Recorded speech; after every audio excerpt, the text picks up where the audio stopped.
안녕하세요, 우리 초초초 시청자 여러분.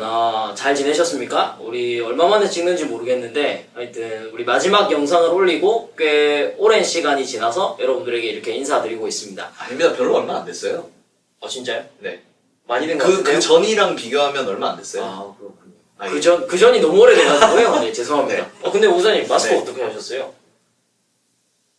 제가 지금 지금 코로나19에 지금 마스크도 끼지 않고 지금 뭐 하는 짓입니까, 지금? 저희는 생활 방역을 굉장히 잘하고 있습니다. 예. 네. 생활방역을 철저하게 저기 서울에 있는 모 교회들 말고요. 예. 네. 교회라고 할 수 없죠. 네네. 그 단체들 말고요. 좀 위험하네요. 위험한 바로 죄송합니다. 교회들 말고 단체들. 네.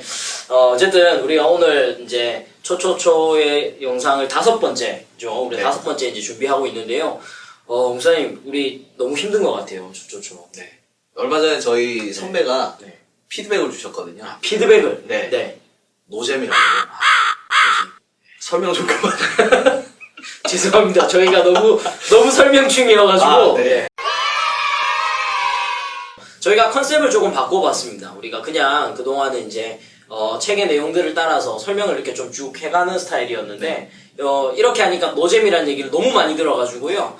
노잼에서 탈피를 해보자. 우리가 좀 바꿔보자. 그렇게 해서 조금 이제 주제들을 가지고 한번 접근을 조금 해보려고 합니다. 네, 그래서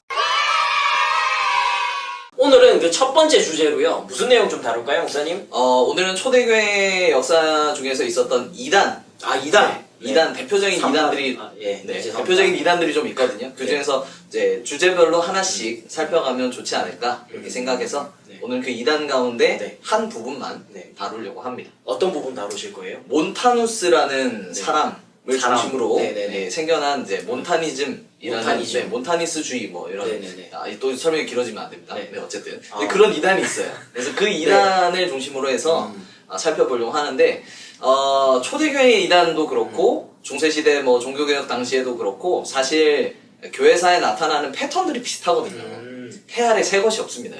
심지어 2단도 그래요.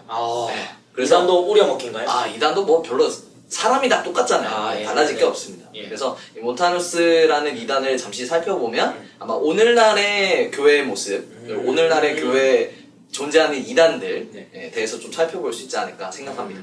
몬타누스가 어떤 2단인가요? 짤막하게 한번 정리해주세요. 10초 드릴게요. 몬타누스는 성령론적 2단입니다. 7, 저 성공했어요. 네. 목사님, 성령론적 2단이 너무 어려워요. 네. 쉽게 해보세요.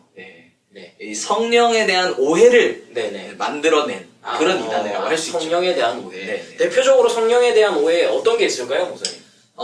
성령님에 대한 어떤 뭐랄까요 그 당시의 생각이 아직 오늘날처럼 좀 성숙하지 못한 시절이었던 것 같아요. 그래서 교회사에 보면 성령님을 어떤 물질적인 능력, 파워, 뭐 어떤 그 카리스마 이런 것들로만 생각하는 경우가 많이 있거든요. 제일 대표적인 경우가 그리고 그 거의 근원이라고 할 수 있는 부류가 이 몬타니즘이라고 할 수 있을 것 같습니다. 그러면 이 몬타누스가 대표적으로 어떤 좀 실수라고 하죠? 잘못을 저질렀나요? 자기와 함께 활동하는 이 여인들이 있었어요. 이렇게 좌청룡 우백호처럼 이렇게 끌고 다니는 여인들이 있었는데 이 사람들을 거의 예언자처럼 취급을 하고 나중에는 굉장히 자기들이 뭐랄까요 삼위일체인 것처럼 그런 어떤 권능을 가진 존재들처럼 생각을 하고서 자기들이 가진 대단한 능력, 은사 이런 것들을 많이 강조했던 사람들입니다. 잠깐 저희가 촬영을 하고 있는데 손님이 찾아오셨어요. 불쑥 들어오셔가지고 들어오신 건 아니고 노크를 계속 세차게 하시더라고요. 그래서 어쩔 수 없이 촬영을 잠깐 중단했었습니다. 저희가 어디까지 했었죠? 댓글로 남겨주시면 하겠습니다. 몬타누스라고 하는 2단으로 인해서 그러면 이 예언요? 목사님?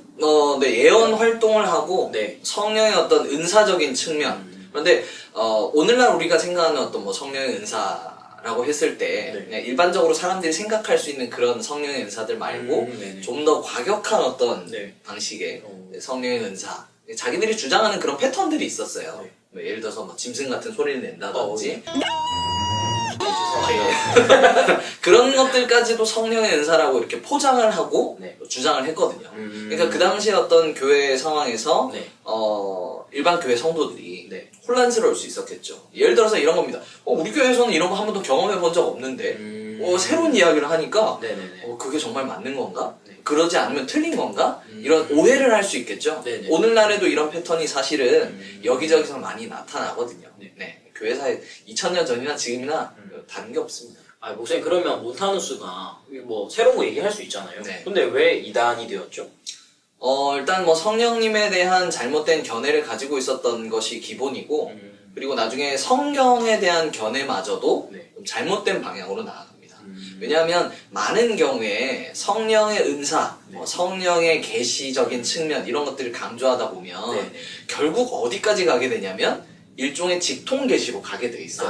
그래서 그렇죠. 우리는 성령으로부터 직접적인 계시를 받은 사람들이야. 네네. 너희들은 모르지만 우린 이런 걸 받았어. 네네. 이러면서 성경보다 위에 네네. 자기들이 받았다고 주장하는 그 소위 예언이나 네네네. 계시적인 것들을 올려놓는 거예요.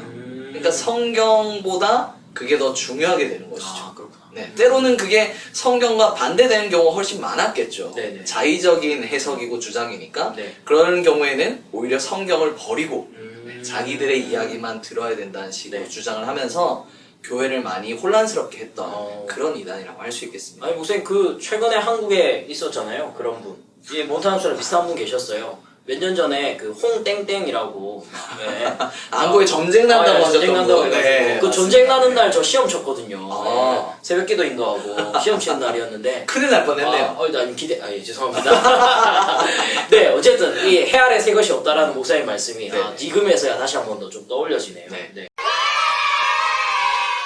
앞으로 만약에 이런 또 패턴들이 한국 교회 안에 나타난다면 우리가 이 교회사에 좀 비추어서 생각해 볼 필요가 있을 것 같아요. 네. 과거에도 이런 일들이 있었고 현대 한국 사회에도 있었는데 앞으로도 또 나타나지 말라는 법이 없거든요. 아, 맞습니다. 네. 그러니까 네. 우리가 이 교회사에 비추어서 이런 경우는 몬타누스 비슷한 이단이겠구나 이렇게 좀 분별을 할 수 있으면 참 좋겠죠. 네. 목사님 분별할 수 있는 좀 중요한 분별을 하기 위한 아주 중요한 핵심적인 방법 한 가지만 소개해 주시죠. 일단 우리가 가지고 있는 생각이나 견해가 성경과 일치하는지를 항상 확인하는 작업이 필요합니다. 이게 소위 교리 뭐 이런 부분들에 대해서 막 아주 경멸하고 싫어하는 분들이 계시는데 알러지 반응을 보이는 분들이 계시는데 교리가 필요한 이유가 사실은 그것 때문이에요. 우리가 가지고 있는 해석이나 우리가 성경에 대해서 배우고 익힌 것이 혹시 잘못되지 않았는지 네, 바운더리 역할을 하는 거죠. 네. 두드려보고 갈 수 있는 네. 그런 역할을 교리를 통해서 하고 또 하나님의 말씀을 다시 배우고 익힌다면 그 범위를 벗어나지 않고 우리가 바르게 신앙생활 할 수 있지 않을까 생각합니다. 네. 오늘 우리 몬타누스에 대해서 한번 좀 살펴봤습니다. 네. 짤막하게 아주 짧게 살펴봤거든요. 몬타누스에 대해서 더 궁금한 점 있으면 댓글로 남겨주시면 좋겠고요. 우리 초초초 시청자 여러분, 다음 영상에서 뵙도록 하겠습니다. 안녕!